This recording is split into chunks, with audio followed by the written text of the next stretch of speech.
Hey, hi everyone, welcome to Rizzoli Bookstore. We're very glad to have you here tonight with the legendary journalist Gay Talese for a rare and very special public appearance. He's here to celebrate his book, A Town Without Time, Gay Talese's New York, which collects over 6 decades of his New York stories.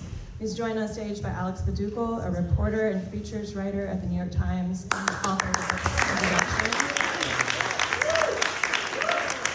So, from the bookstore, we want to thank Mr. Talese for gracing our stage tonight, and thanks to Alex for pulling this whole thing together and for moderating. I'm going to turn things over to him in a moment. He's going to have a few more words to say, and we'll have a few special guest readers, but just a few words of housekeeping. The books are for sale at the registers at the front of the store. If you have not bought a copy yet, you can buy your copy there, bring it back to have it signed afterward. Please just make sure your phones are turned off or on silent. If you can, double check that. We would be grateful. And let's give a warm welcome now to Alex, who's going to say a few words.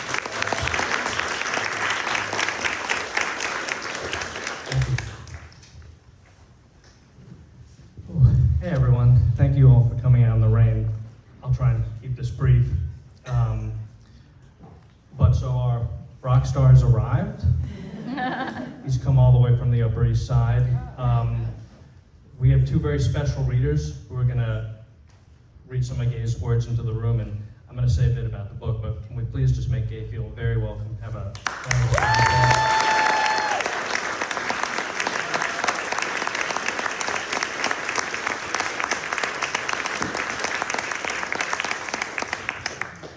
Thank you.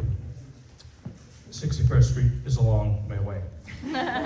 So we're here on the occasion of Gay's new book, A Town Without Time, which celebrates his New York writing. And I like to call it his own Up in the Old Hotel, as in the fabled Joseph Mitchell collection. And I think it's kind of long overdue. As we start the program, I just want to put that thought into everyone's heads a little bit. Because in the book's introduction, which I had the privilege of writing, I try and make the case that despite all the veneration we rightly give Gay, his work as a city chronicler has been somewhat overlooked, and that he follows in the same spiritual mold of a Joseph Mitchell. The air is always getting sucked out of the room by his literary celebrity, his role as a new journalism pioneer, the author of the controversial My Neighbor's Wife, and that damn Frank Sinatra profile. Which, as masterful as it is, I'd argue is something of an albatross in comparison to his other work. The city's always been a vital character in Gay's work. It gave him his first creative fuel as a cover reporter for the Times 70 years ago, where he filed beautiful and unlikely tales about bare-knuckle fighters, barflies, Bowery bums, and the hard, desperate men who built the Verrazano Narrows. After Gay left the Times, it became a supernova of journalism. I think this humble shoe-leather craft of his work began to get forgotten, that he could capture the city with as much verve and soul as Mitchell and others like E.B. White, Maeve Brennan, and Meyer Berger. This book helps recognize that work, from his Esquire pieces about the Times newsroom and the gangland world of the Bonanno crime family, to the entirety of his book, The Bridge, which has been stuffed into this book, to a rare, obscure, and remarkable work Gay wrote for the Times magazine when he was just 25 about the secret lives of alley cats. It still stands up with the best nonfiction writing about the city today, and it even puts it a little bit to shame. So we're here to pay tribute to some of that work. I want to introduce our 2 readers. They don't need a lot of introduction probably to some of you. We have Rachel Tashjian, one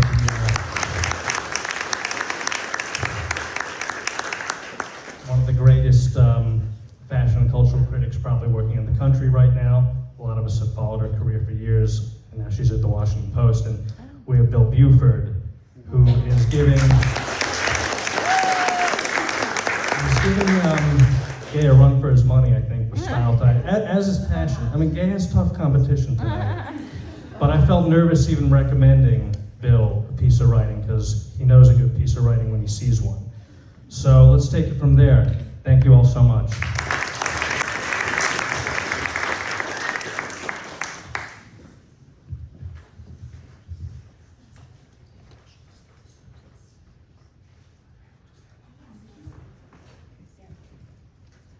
We're going to do some reorientation for a moment, so please be patient. I want to hear you. I know. He said a lot of great stuff about you. Is this good? Can you hear me? Let me sit next to Bill Buford. Okay. Sit over there. Bill Buford.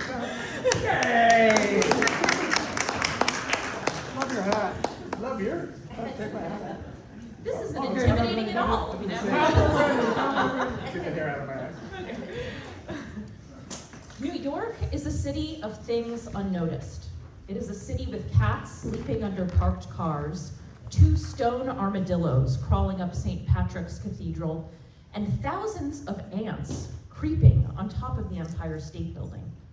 The ants probably were carried up there by wind or birds, but nobody is sure. Nobody in New York knows any more about the ants than they do about the panhandler who takes taxis on the Bowery, or the dapper man who picks trash out of 6th Avenue trash cans, or the medium in the West 70s who claims, "I am clairvoyant, clairaudient, and clairsensuous." New York is a city for eccentrics and a center for odd bits of information. New Yorkers blink 28 times a minute, but 40 when tense. Most popcorn chewers at Yankee Stadium stop chewing momentarily just before the pitch. Gum chewers on Macy's escalators stop chewing momentarily just before they get off to concentrate on the last step.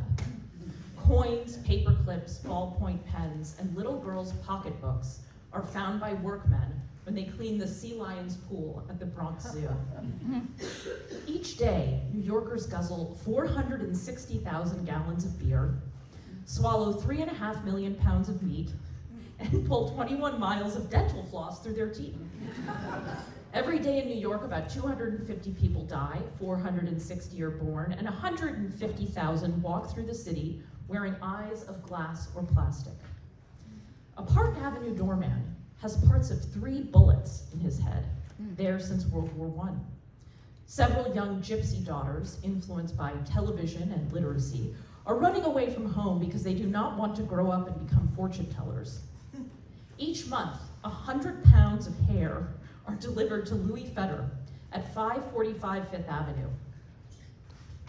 where blonde hairpieces are made from German women's hair, brunette hairpieces from French and Italian women's hair, but no hairpieces from American women's hair, which, as says Mr. Fetter, is weak from too frequent rinses and permanents. Some of New York's best informed men are elevator operators, who rarely talk but always listen, like doormen. Sardi's doorman listens to the comments made by Broadway's first nighters walking by after the last act. He listens closely, he listens carefully. Within 10 minutes of the curtain's fall, he can tell you which shows will flop and which will be hits. On Broadway in the evening, a big, dark 1948 Rolls Royce pulls in, and out hops a little lady armed with a Bible and a sign reading, "The damned shall perish." She proceeds to stand on the corner, screaming at the multitudes of Broadway sinners, sometimes until 3 a.m., when the chauffeur-driven Rolls picks her up and drives her back to Westchester. By this time, Fifth Avenue is deserted by all but a few strolling insomniacs, some cruising cab drivers, and a group of sophisticated females who stand in store windows all night and day wearing cold, perfect smiles. Smiles formed by lips of clay, eyes of glass, and cheeks that will glow until the paint wears off. Like sentries, they line Fifth Avenue, these window mannequins who gaze onto the quiet street with tilted heads and pointed toes and long rubber fingers reaching for cigarettes that aren't there. At 4 a.m., some store windows become a strange fairyland of dangling goddesses, all of them frozen in the act of dashing to a party, diving into a swimming pool, or sashaying skyward in a billowy blue negligee. While this wild illusion is partly due to the runaway imagination, it is also partly due to the incredible skill of mannequin makers who have endowed mannequins with certain individual characteristics, the theory being that no 2 females, not even plastic or plaster females, are quite alike. As a result, the mannequins at Peck & Peck are made to look young and prim, while at Lord & Taylor they seem wiser and windblown. At Saks, they are demure but mature, while at Bergdorf's they look agelessly elegant and quietly rich. The profiles of Fifth Avenue's mannequins have been fashioned after some of the world's most alluring women. Women like Susie Parker, who posed for the Best & Co. mannequins, and Brigitte Bardot, who inspired some mannequins at Saks. The preoccupation with making mannequins almost human, with equipping them with curves, is perhaps responsible for the rather strange fascination so many New Yorkers have for these synthetic virgins. This is why some window decorators frequently talk to mannequins and give them pet names, and why naked mannequins in windows inevitably attract men, disgust women, and are banned in New York City. And this is why some mannequins are attacked by perverts, and why the svelte mannequin in a White Plains shop was discovered in the basement not long ago with her clothes torn off, her makeup smeared, and her body possessing evidence of attempted rape. The police laid a trap one night and caught the attacker, a shy little man, the porter.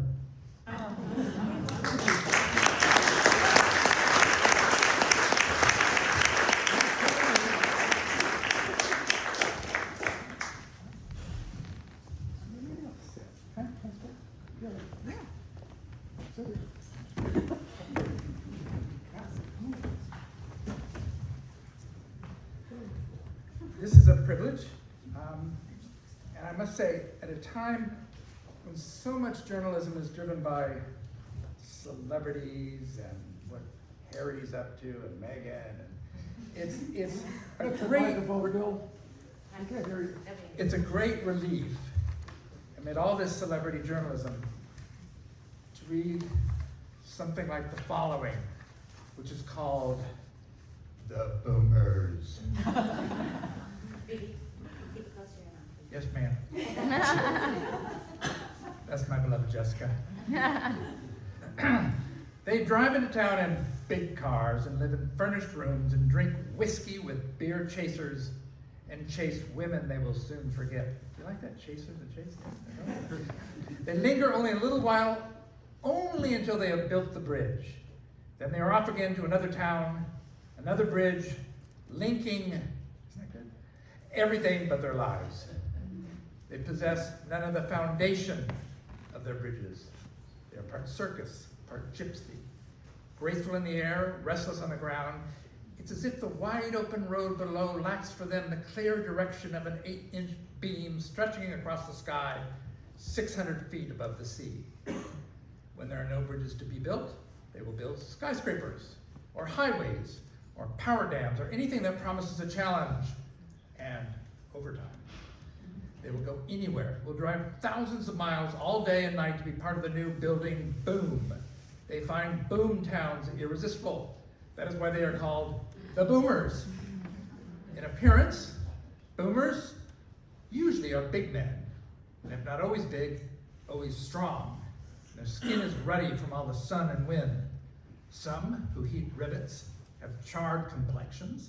Some who drive rivets are hard of hearing. Some who catch rivets in small metal cones have blisters and body burns marking each miss. Some who do welding see flashes at night while they sleep. Those who cannot connect steel have deep scars along their shins from climbing columns. Many boomers have mangled hands and fingers sliced off by slipped steel. Most have taken falls and broken a limb or two. All have seen death. Stray women are drawn to them, like them because they have money and no wives within miles. They like them well enough to have floated a bordello boat beneath one bridge near St. Louis and to have used upturned hard cats for flower pots in the red light district of Paducah. On weekends, some boomers drive hundreds of miles to visit their families and are tender and tolerant and will deny to the heavens any suggestion that they raise hell on the job, except they'll admit it in whispers, half proud, half ashamed, fearful that the wives will hear, and then any semblance of marital stability will be shattered. Like most men, the boomer wants it both ways. Occasionally his family will follow him, living in small hotels or trailer courts, but it is no life for a wife and child. The boomer's child might live in 40 states and attend a dozen high schools before he graduates, if he graduates. And though the father swears he wants no boomer for a son, he usually gets one. And coming next, I have to, this is a long sentence. And he gets one, possibly because he really wanted one, and maybe that is why boomers brag so much at home on weekends, creating a wondrous world with whiskey words, a world no son can resist because this world seems to have everything. Adventure, big cars, big money, and gambling on rainy days when the bridge is slippery, and booming around the country with Indians who are sure-footed as spiders, with Newfoundlanders. You know, I had to practice this Newfoundlanders about 10 times before I did it. Newfoundlanders. Newfoundland. As shifty as the sea they come from, with roaming rebel riveters. Good. Escaping the poverty of their small southern towns. The sentence is still going on. All of them building something big and permanent, something that can be revisited years later and pointed to and said of, we continue, still the same sentence, that bridge over there, son. Well, one day when I was younger, I drove 1,200 rivets into the goddamn thing. End of sentence. They tell their son the good parts, forgetting the bad, hardly ever describing how men sometimes freeze with fear on high steel and clutch to beams with closed eyes. Closed eyes. Or admitting that when they climb down, they need 3 drinks to settle their nerves. No, they dwell on the glory and the overtime. Not the weeks of unemployment. They recall how they helped build the Golden Gate and the Empire State, and how their fathers before them worked on the Williamsburg Bridge in 1902, lifting steel beams with derricks pulled by horses. They make their world sound as if it were an extension of the Wild West, which in a way it is, with boomers today still regarding themselves as pioneering men, the last of America's unhenpecked heroes. That's a word, by the way, unhenpecked. That's one word. But there are probably only 1,000 of them left who are footloose enough to go anywhere to build anything. And when they arrive at the newest boomtown, they hold brief reunions in bars and talk about the old times, old faces, about Cicero Mike, who once drove a Capone whiskey truck during Prohibition and recently fell to his death off a bridge near Chicago.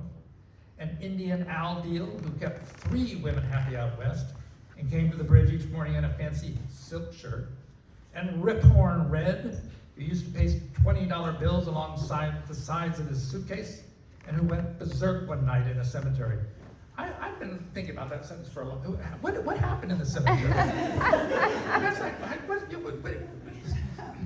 And then there was the Nutley Kid, who smoked long Italian cigars and chewed snuff and used toilet water, and at lunch would drink milk and beer without taking out the snuff.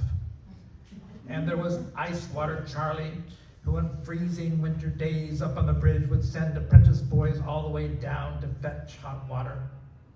But by the time they climbed back up, the water was cold, and he'd spit it out, screaming angrily, "Ice water, ice water, ice water!" and send them all the way down for more. And there was that one-legged lecher, Whitney Howard, who on a rail bridge one day didn't hear the train coming. So he had to jump the tracks at the last second, holding on to the edge, during which time his wooden left leg fell off. And Whitney spent the rest of his life bragging about how he lost his left leg twice.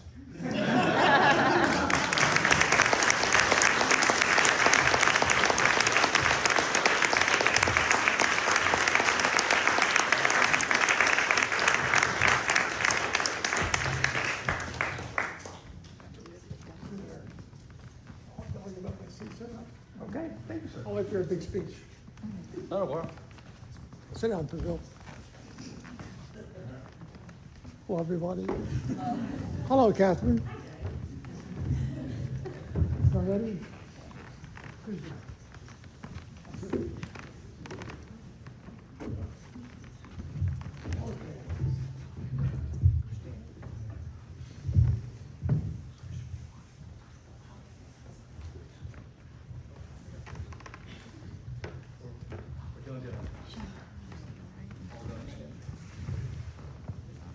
What do you think? Can you hear me? Yes. Good. Glad to hear that. So we're here with the star of the show, and good to see you, Gay. Thank you.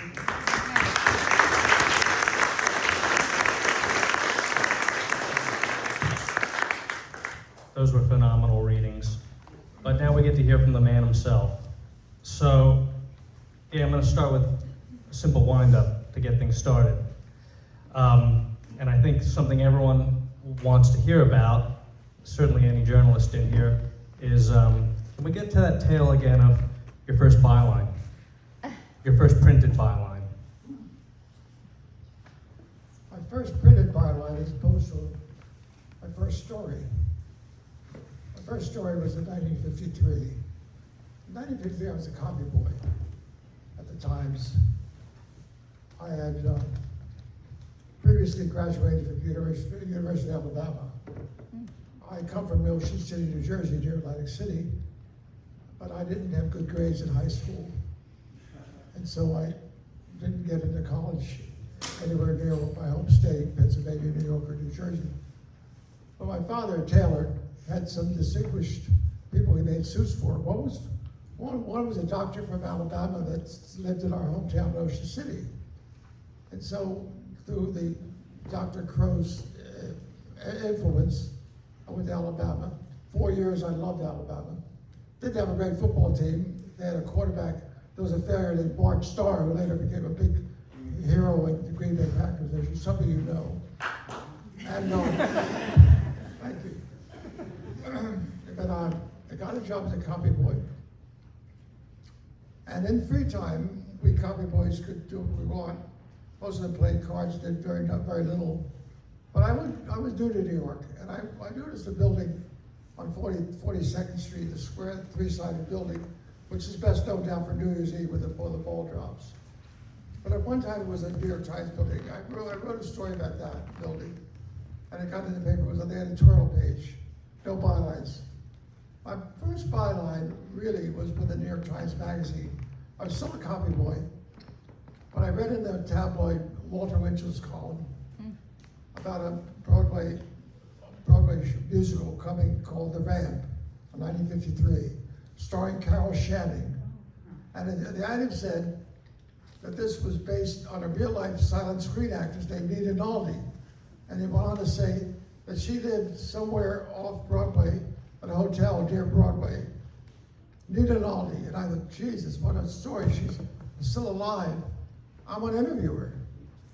We had free access to phones of this copy boy. When that telephone book was there, and under the yellow listing was all the hotels in Manhattan. I looked at all the phone numbers of hotels near Broadway. There were about 300 of them. So I took about 4 or 5 days going through from A to Z. And Hotel Wentworth was there. And I called all these hotels. Is Miss Nolly there? No, who is she? Never heard of her, never heard of her. Finally, at Wentworth, is Miss Nolly there? She's out, who wants her? I said, no message, I hung up quickly. I didn't want to be on the phone with anybody. One of the old time reporters, Adam McCurdy, who probably never remember his name, Adam McCurdy's in the room, ladies and gentlemen. He wrote a book with the New York Times, his ex, I hope you buy it. Adam, free plug. I went to the hotel because they told me, this reporter told me, never use a phone, always show up. The success of reporting is just show up, and then you can take it on from there. I go to the hotel, I use the house phone. I ask, is Miss Nolly's room, please? She picks up, hello? Miss Nolly, I'm a young assistant at the New York Times. I read that you're the subject of a Broadway musical starring Carol Channing. Yes, I am, and I should have had that role myself, not her. I'm better. I'm sorry, but I'd like to know if I could come and interview you. And she said, oh, the place is a mess, but give me 5 minutes. And about 5 minutes later, I went up the elevator, and into her room, she was tall and dark-haired in a black gown, and she had 2 parrots hanging from the ceiling that were not saying anything. And I sat down at her behest, interviewed her for an hour, and wrote a story about her life as Valentino's leading lady in the 1920s for all these silent screen movies I'd never heard of. but she told them so vividly that they came to life for me, and so did she as a subject. So I wrote this piece, and God knows it got in the magazine for that subject. I was still a copy, but that was my big success. It's never been so successful in my head since then.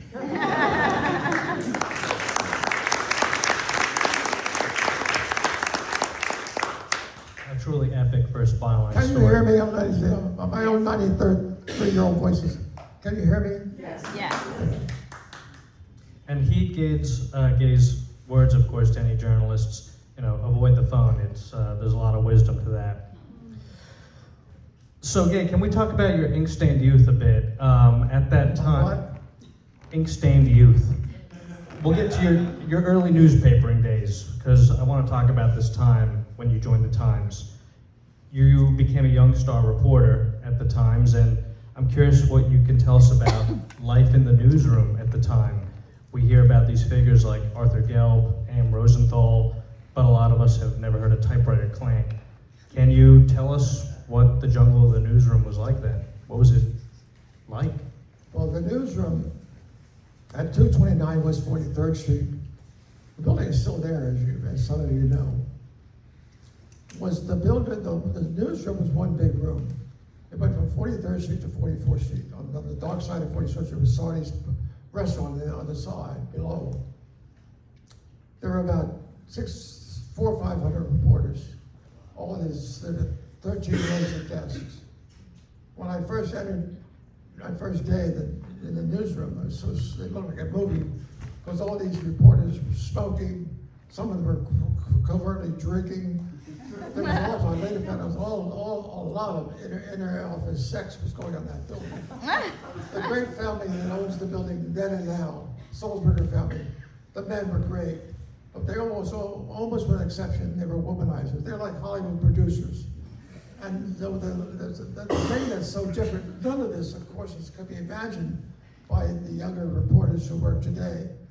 Today, we have it's so quiet, there's not the typewriters. There's not the drinking, of course. There's not the cavorting, of course. I mean, they're all a bunch of pristine virgins on the time. But they put out a great newspaper. They were free and frolicking, but also dedicated, no less than the reporters today, to putting out an honest and good newspaper, which is better now than probably when I worked for it, for sure. I was enamored of the place. I worked from 1953 as a copy boy, got to be a reporter in 56 after I got back to the Army. And I worked for 9 years, almost 10 years. It was the happiest decade of my life. Ask me why. Tell us why. First of all, camaraderie. All the newspaper people, reporters, copy editors, senior people, junior people, all talked among themselves. It was such a sense of camaraderie. As a reporter, we were all in our 20s, and we got to know other people in our 20s who were quite different from us in background or education or aspiration. But it was really, the room was like therapy. You talked out to other people your problems, your colleagues. There was really intimacy. I don't think it exists today because of the technology. I mean, people are just buried in their phones or buried in their Zooms, or they're not so open as we were, I believe, in the 1950s and 60s when I was on the staff.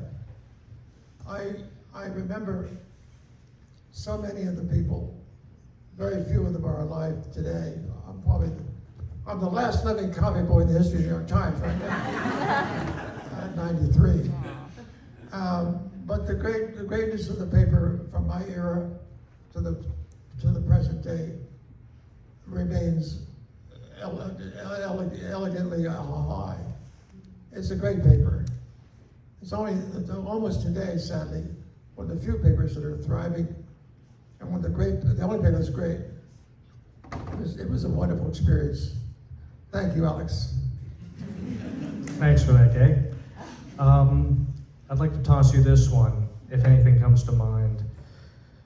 In terms of New York City writing, although it doesn't have to be the city, but can you tell us about what you think maybe one of the most challenging stories you ever reported was? The most challenging story I ever reported came later, I guess came later in my career. In 1965, my last year in the paper, in March, I think it was March 6th of 1965, there was what was known as, in Selma, Alabama, called Bloody Sunday. That's when the King, Martin Luther King's march was going to go from Selma to the capital of Alabama, Montgomery, in behest of the Civil Rights Voting Bill, which hadn't been passed at that time, at that point. On this Sunday, Martin Luther King was not there for Bloody Sunday. He was still in Atlanta. But the parade was led by John Lewis, later Congressman Lewis. He was a young man from Troy, Alabama. My experience, I mentioned before, I went to the University of Alabama from 49 to 53. When I went back, during the Civil Rights period, when so much reporting was in the Deep South, Alabama, Mississippi, Georgia, Louisiana, etc., I knew a lot of people in Alabama who were in government, or in one case a state trooper, working for Sheriff Jim Clark, in fact. So I had a sense of Alabama from the pre-revolutionary civil rights period in the 50s to the mid-60s, when the civil rights movement was really getting going, led by Dr. King and many of his apostles. On this particular Sunday, it was not supposed to be an eventful day because King wasn't even there. And John Lewis has led the parade to protest on the Edmund Pettus Bridge, which is the bridge just leading from Selma south toward Montgomery. It was just a parade of about 300 people lined up to a drift.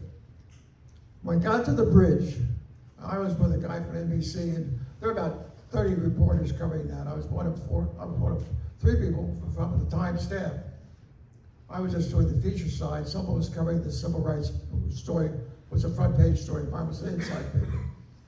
I was not far from from John Lewis, who led the parade. As we approached the bridge, suddenly a group of men on horseback, state troopers and sheriff's posse, Sheriff Jim posse, came over and started throwing gas grenades at the crowd, and then started with horsemen beating people from the horses. They were just slashing down. One of the persons they attacked was John Lewis, who was so beaten he only had a concussion. I was standing not far from him, and I all smelled all that gas, and everybody was running backwards because the horses were coming forward. I thought, Jesus, what a story this is, what a mess this is. And, oh, I better be careful. So I ran with everybody else. But I remember I was feeling gratification in being at the site of one of the civil rights high points, because later on, not much later, Lyndon Johnson did lead our government to passing the voting rights bill. Civil rights bill was passed the year before. But it reminded me when the reporter told me, show up, you have to be there. And I was there. Thank you.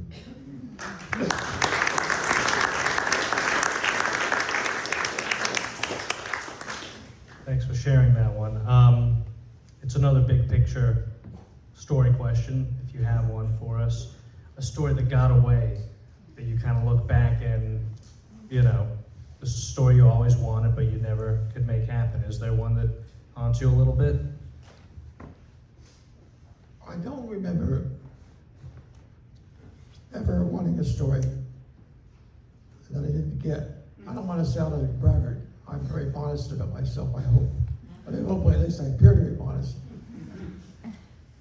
But I believe that the quality that a reporter must have, beyond everything else, is perseverance.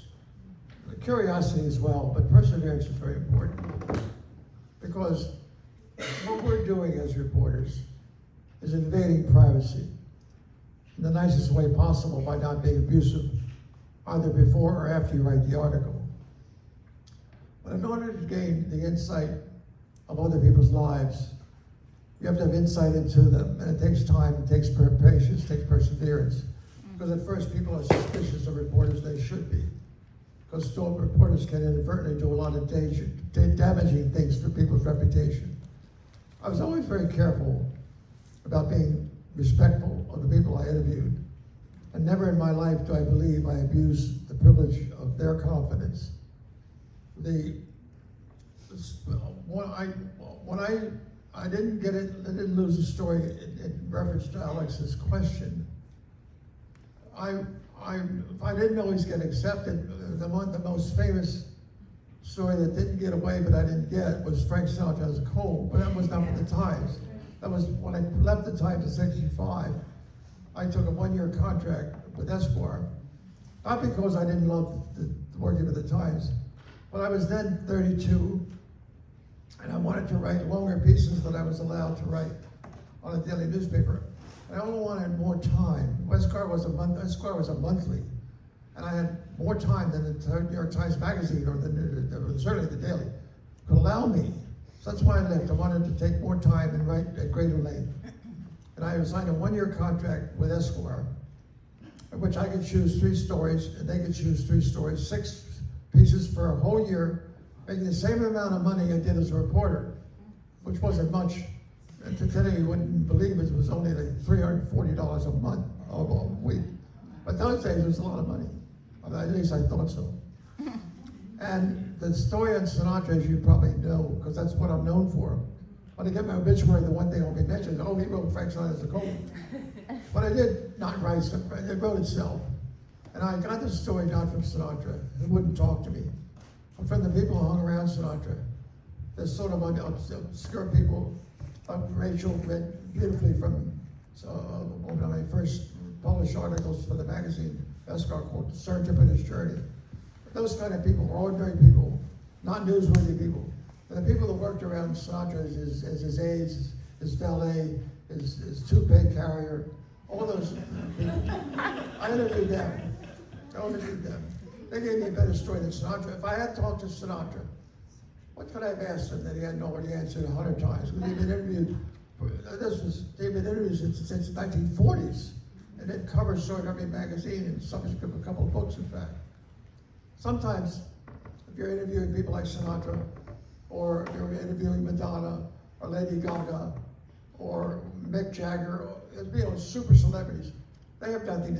Everything you get from them is you get an answer they already delivered on occasions, several occasions in the past. So I really tend to, as a reporter, I always wanted to talk to ordinary people and get their stories. What I really wanted to do as a reporter was be a fiction writer without writing fiction. I wanted to be a short story writer. My training as a journalist was reading short stories in the New Yorker or Saturday Post or Collier's magazine. I had a lot of magazines to read when I was young. I read John O'Hara, Irwin Shaw. This bookstore doesn't have any clue who Irwin Shaw was, but John O'Hara. Or John Cheever, perhaps you've heard of him. Those are the people that influenced me. Because I wanted to be a storyteller. I wanted to write short stories, but real names, verifiable facts. I wanted to justify myself as a nonfiction writer by being reliable and transparent. But I also wanted to be a storyteller. As a journalist, I wanted to be a writer. I wanted to be a journalist, but I wanted to be a writer. I didn't want to be a newspaper writer. I didn't want to write news. I wanted to write about non-newsworthy people and make them relevant and publishable in a newspaper. So this fiction, I love reading short story writers and novels. I read mostly fiction myself, always have. I once wrote a short story, in fact, and published it. But it was no thrill, because this was '65, in Mademoiselle magazine. I wrote one story, my whole life was fiction. They published it, and the editor said, we want more from you. Well, I didn't want more from them. I didn't want to be another fiction writer. I wanted to be a nonfiction writer who wrote like fiction. And that's, but also I grew up with a lot of good reporters. I grew up with Tom Wolfe, Jimmy Breslin, David Halberstam, Norman Mailer I knew, and Jacob Vidal. All these people wrote for Esquire, Joe Didion.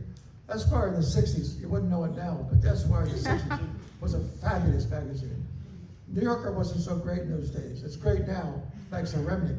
But it wasn't great then, thanks to Sean. Mr. Buford may disagree with me, but that's the way I feel about it.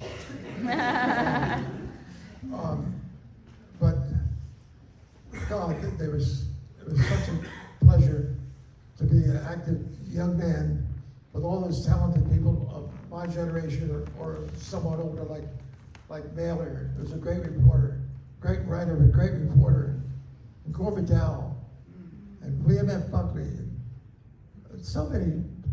Today, Alex didn't ask me, but one of the things I see that's declined since I've gotten old is that the reporters on magazines don't have the name they had. In those days, they're on the covers of magazines with the names of the writers. They were well known and they had an individual style.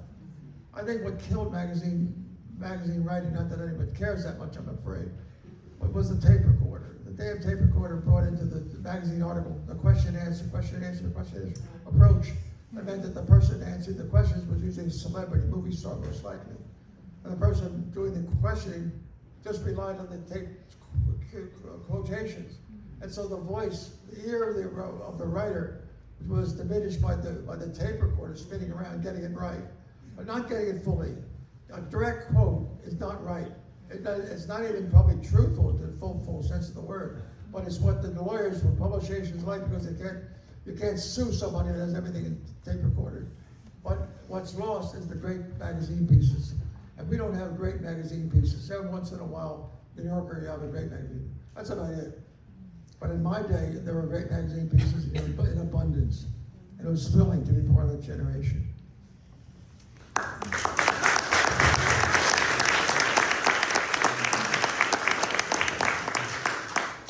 So this one's a deep cut, but I'd be curious what you could tell us about it. The Bobbitt saga. It's a great story, and That's it's, the story. Tina Brown, when she became the editor of the New Yorker. and also for people who have no clue what I'm talking about, could you explain what the case was? Could be helpful. Sorry, I can't hear you. If you could explain what the case was.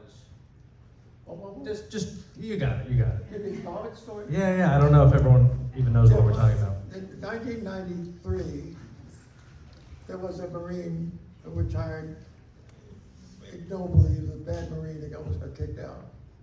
A drinker, a womanizer, a Bulgarian named John Bobbitt. John Wayne Bobbitt, his father said, he was called John Wayne Bobbitt. And he has abused his wife, who was from Ecuador, Lorena Gallo. And she took enough abuse, and one night when he was drunk and abusive, she took it in her own hands. He had a knife and cut off his penis. This is a big story, 1983. Marie loses his penis to his vengeful wife with a knife she bought in IKEA. And Tina Brown said, "Well, I want you to write for the New Yorker." I was thrilled, because when Sean was there, I wouldn't have the nerve to try to write for the New Yorker, because people like me didn't have it. It was such a closed society. Even David Remnick had a bad letter from Sean, I heard. Not a bad letter, but even Remnick was turned down, I think, when he first approached the New Yorker to write something. I'm not sure about how accurate, but something like that. But when Tina Brown became the editor, I was open, and she asked me if I could like to write. I would love to write for the New Yorker. I adored it as a kid. And what about John Bobbitt got on the So let me just talk to my editors. So Tina Brown talked to editors, and they surprisingly said, let's do it. So it was the Manassas, Virginia, known for some civil rights battles. That's where the Battle of the Lost Penis was fought. And I went down there with a lot of reporters, but she wouldn't talk to me. She wanted to be paid. And as you probably know, journalists we're not exponents of cash book journalism. I wouldn't pay her a nickel, but I didn't get to her very well. I got to Bobbitt, but Tina Brown really wanted a woman's story. And the woman was the story, not the lost penis so much, but that she did it, and did it successfully. So successfully, she carried the penis out to the bedroom, and carried it in her car when she's driving one hand, and dumped it in the weeds somewhere. Great story. So I hung out 6 weeks there.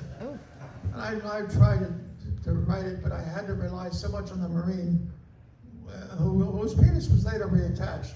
The great story was urology. It was like a surgeon of neurology put it back together. It's amazing.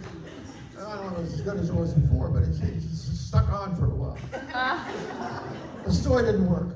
Tina wanted more of the woman, Lorena, and she sold it to a magazine. I forget what some magazine was. It a People magazine, I think it was. That was a disappointment. But what I liked about it, through Tina Brown, I met some of the writers on the New Yorker and editors. And later on, I did get a piece in under her and more under Remney. That was a story that didn't work out. And I'm sorry it didn't, because I wanted to be successful my first attempt.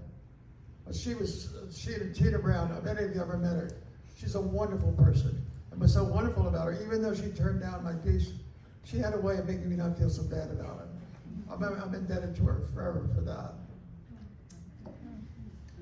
Well, yeah, that would have been a great Talese piece that we'll sadly never see. So, Gay, let's take it back to New York a little.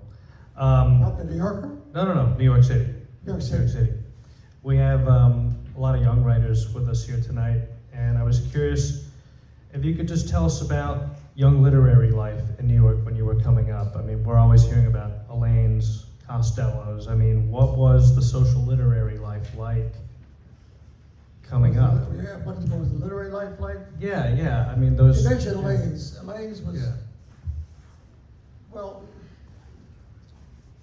when I first came to New York to live as a reporter, there was a guy named George Plimpton.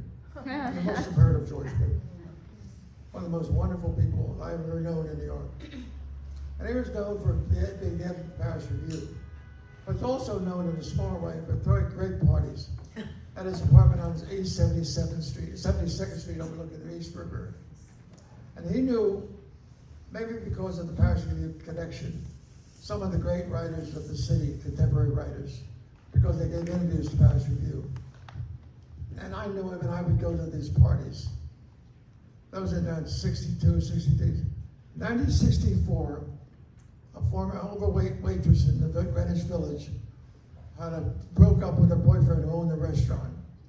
Moved uptown, borrowed some money, and opened a restaurant on 82nd Street, 83rd Street, on 2nd Avenue, which she called after herself, Elaine. She was Elaine Kaufman. And what she did, and one of the first customers she had was George Plimpton. And he brought some of the people who used to go to his parties. People go to his parties. Norman Mailer used to go to his parties. Everybody in New York would go to, they started going to Elaine's. And a year later, I also became a regular there. And for the next 10 years or so, or more, I was a regular, so were people. I mean, even I got Don DeLillo once night to go with. He would go out anywhere. That was where, on any night, they say as the city doesn't sleep. It does sleep. You can't go to a restaurant at 11 o'clock and get a dinner in New York tonight, except for P.J. Clark. You might, if you're smart, if you're well connected, you might get into on 59th Street and 5th Avenue into that was the name of that restaurant. I took you there. Harry Cipriani. Whatever. The Netherlands,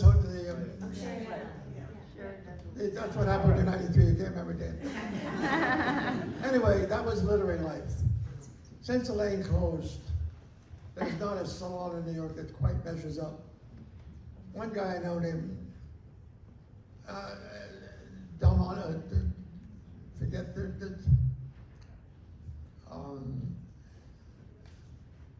Munda, Antonio Munda.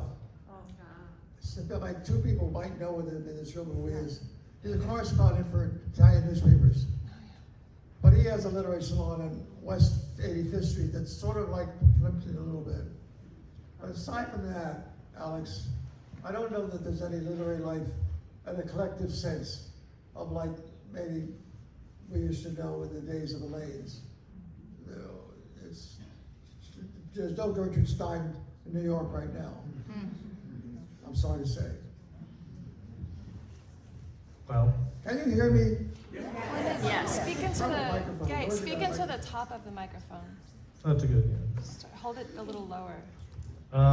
You mentioned some of the writers you were coming up with, Halberstam, Wolf, Didion, Nora Ephron. Yeah, I know. I guess, I don't know if there is something in this, but friendships with writers were a big part of your life. Oh, yes, it Can was. you tell us about that camaraderie, or was it like even the competition? Well, I knew, first of all, I started with Nora Ephron. I know her very well because my cousin Dick Valenti is married to her for 25 years. So I'm a Nora Ephron, I'm an in-law, and sort of. She was a great woman, a great, sweet, wonderful woman. I didn't know Joan Didion that well, because she was very selective in her friendships. And I was like Sean was with me. I thought she was a little bit remote, but talented for sure. Tom Wolfe I love. People I miss George Plimpton, I miss David Halberstam, my best friend. And Tom Wolfe was one of my best friends. What I loved about him, in addition to his great talent, his unique talent, some young writers made the mistake of trying to imitate Tom Wolfe, which is such a fatal, it's such a disgusting and worthless endeavor. And he was, also what I remember about him, in his final years, his great elegant self with his white suit was rather souped over because of an ailment. What I so admire about Tom Wolfe is that when he was bent over, he had a big cane with a wolf head on top of it. And I see him at the public library, see him all over town, stooped over, and the suits didn't fit him so well. And still he went out. He didn't let his fallen appearance affect him at all. He was so courageous. He was also courageous for doing what I didn't do. He pursued fiction. And not only did he pursue it, he succeeded.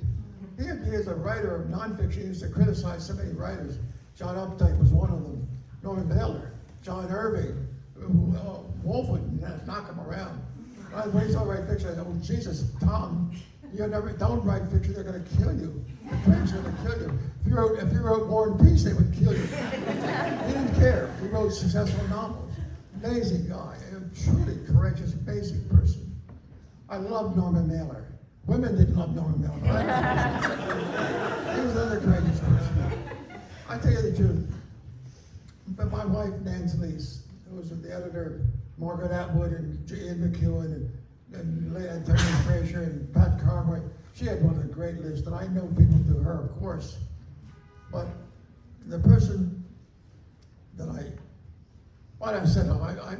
Nan, knowing Margaret Atwood was quite interesting for me.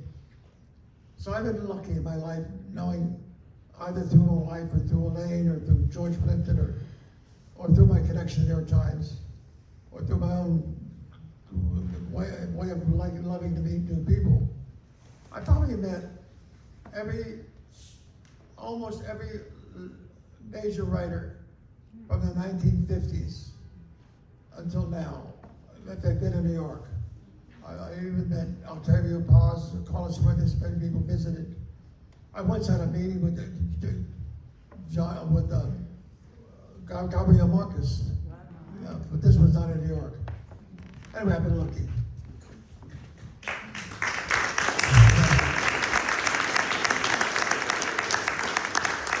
Thank you, Dave. Thank you. I'd love to talk for. Are we not too long? No, we're doing good. We're near the. Well, I wish we had all the time in the world, but we don't. So I'm going to try and throw two at you, and let's call it there. But I want to talk a bit about Joseph Mitchell. He is a theme a bit in the book, or not really, but let's talk about Mitchell just for a second. Sure, would like to. You know, was he an influence on you? How so? And I think you also told me you have some conflicting thoughts on him too. When I was growing up as a copy boy, I'd read the New Yorker, I wait for it every week.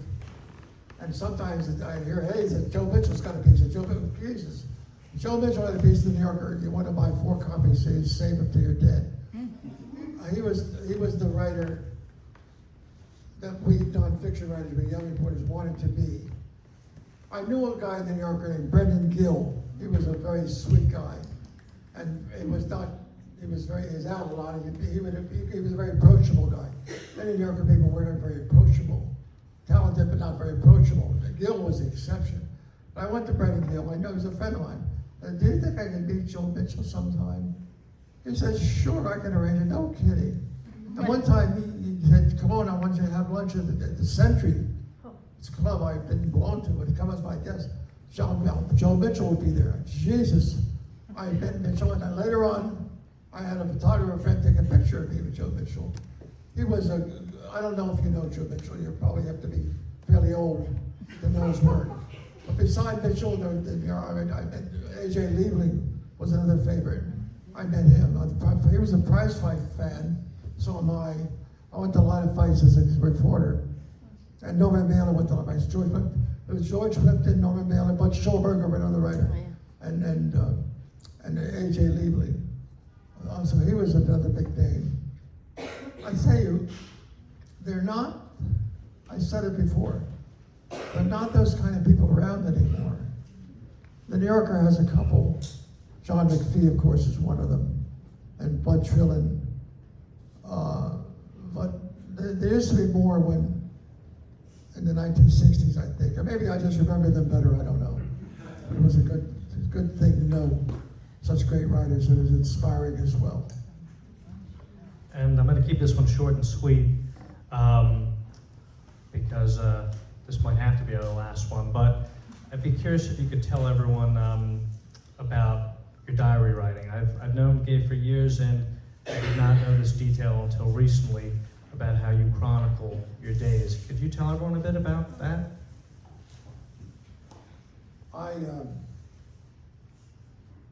From the time, even before I was a reporter in the Times, I started keeping every day a note on a calendar. I have these calendars which are big square, like there's squares, and I could write in those squares where I was, and who I was with, if I had dinner, where it was. And then I started expanding it, keeping a notepad, a diary of sorts, in which at the end of the day I would type up where I'd been.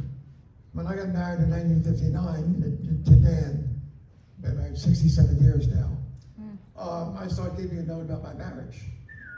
Then I started expanding it, and when I finally, I think it was 1990 or so, at some point, I never had a cell phone, I still don't.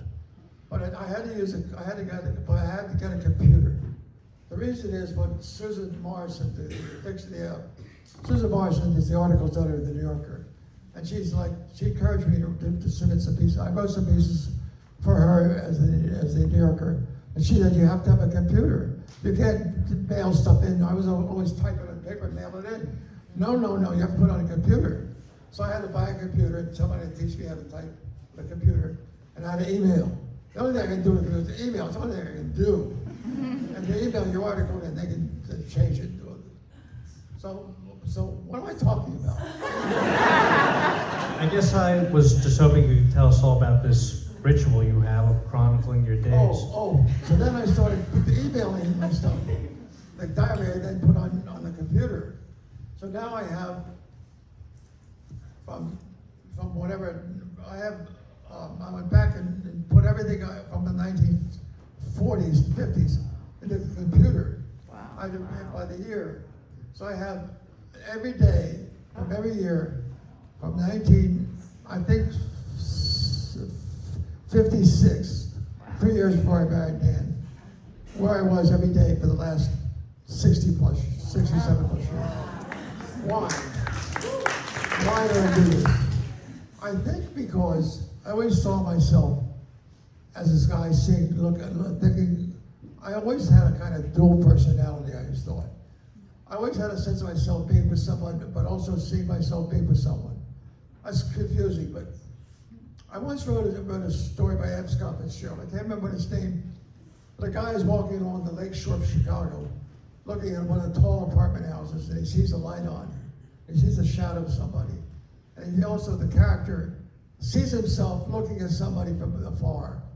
That's the idea of being there and not being there, but being there as an observer of yourself while being there.